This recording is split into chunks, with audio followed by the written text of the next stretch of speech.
Filósofa, ativista e um dos principais símbolos de luta pela liberdade, Angela Davis está no Brasil participando de uma série de eventos sobre o futuro da democracia no Brasil e no mundo. Aos 75 anos, Angela é reconhecida mundialmente por toda a sua luta em defesa dos direitos das mulheres e contra a discriminação social e racial. Entre as décadas de 1960 e 1970, ela foi perseguida nos Estados Unidos. Em palestra realizada no último sábado no Sesc Pinheiros, em São Paulo, a ativista norte-americana disse que, assim como no Brasil, a democracia está sob ameaça no mundo. Ela lamentou o atual contexto político ao lembrar que há pouco tempo, pessoas que amam a liberdade olhavam para o Brasil com esperança. Eu estou especialmente emocionada pelas conversações que estão ocorrendo aqui no Brasil, principalmente quando eu me lembro que há pouco tempo atrás, pessoas que amam a liberdade pelo mundo afora, incluindo a mim mesma,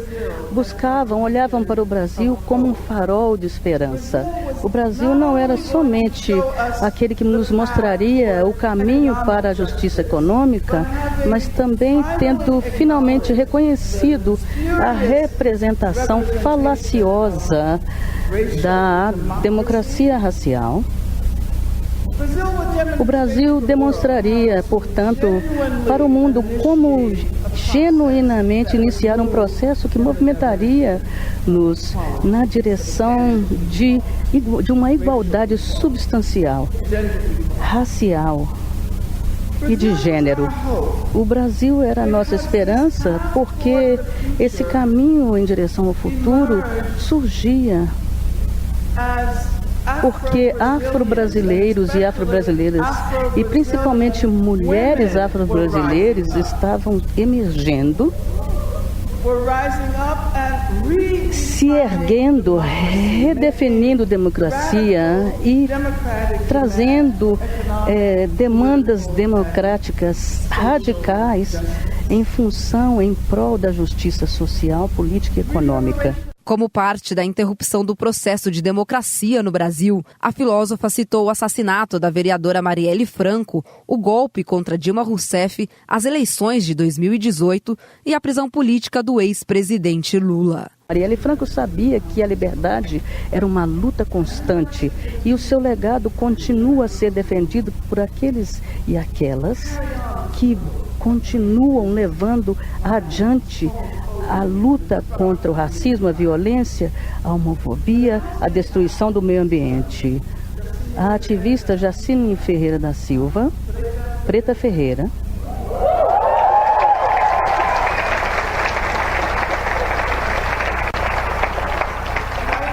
e eu compreendo que ela foi recentemente libertada, estou correta? Isso é uma vitória, nós temos que celebrar nossas vitórias.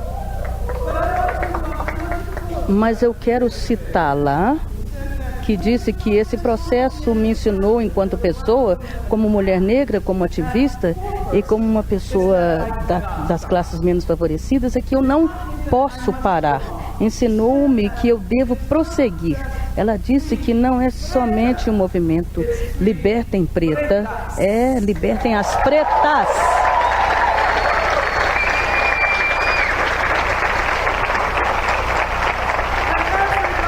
E todo mundo deveria reconhecer que mulheres negras livres é dizer que nós queremos liberdade para todos e todas. Falando a um auditório lotado, em sua maioria por jovens, Angela ressaltou que não é possível falar em democracia sem a participação de mulheres negras. Não pode haver democracia sem a participação das mulheres negras. E, por outro lado, quando as mulheres negras se movimentam em direção à liberdade, elas não estão somente representando a si mesmas, elas estão representando todas as comunidades indígenas, comunidades negras, pobres, comunidades que são vítimas de exploração econômica, de opressão de gênero, de violência racial. Como dissemos, quando as mulheres emergem juntamente conosco. Isso é uma lição importante sobre a luta em prol da democracia A democracia que exclui pessoas negras não é uma democracia de forma alguma. A democracia que exclui as mulheres negras não é uma democracia de forma alguma. Ao citar a antropóloga brasileira Lélia Gonzalez, Angela Davis disse se incomodar de ser uma referência do feminismo negro para o Brasil. Sinto muito estranha porque eu sinto como eu estou sendo aquela que está sendo escolhida para representar o feminismo negro. E porque aqui no Brasil vocês precisam buscar essa referência nos Estados Unidos? Eu sei que eu acho que eu aprendo mais com Lélia Gonzalez do que vocês aprenderiam comigo. Ela estava escrevendo sobre interseccionalidade antes do termo tornar-se vigente. E ela nos convocou para desenvolver novas identidades políticas. Eu gosto do termo que ela utiliza, ameríndia, amerafrican, amero-africana, amero-índia, são termos amplos que são inclusivos sem serem aqueles que assimilam. Eu queria ter dito isso. Eu sempre digo que eu me sinto estranha porque me parece que nós nos Estados Unidos deveríamos estar aprendendo através de suas tradições vibrantes de feminismo negro aqui, principalmente em função da presença do candomblé e as formas através que a liderança das mulheres no candomblé tem sido cultivada e encorajada. No final de sua palestra, a ativista explicou por que nunca apoiará o capitalismo. Eu nunca direi sim ao capitalismo, nunca.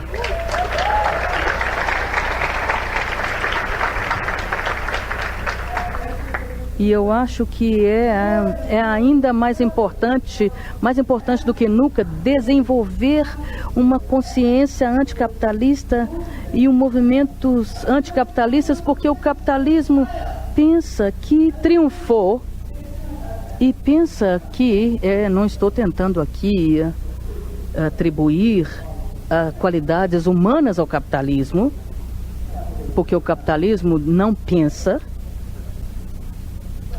mas o fato de que o capitalismo tem sido representado como triunfante após o desmantelamento da comunidade socialista, das nações socialistas, isso significa que é ainda mais importante do que nunca, porque nós não queremos que isso seja um predicamento humano permanente. O capitalismo se afirma enquanto uma força permanente, uma estrutura permanente, e nós temos que apontar para o fato de que o capitalismo não corresponde às necessidades dos seres humanos ou outros seres vivos que habitam a Terra.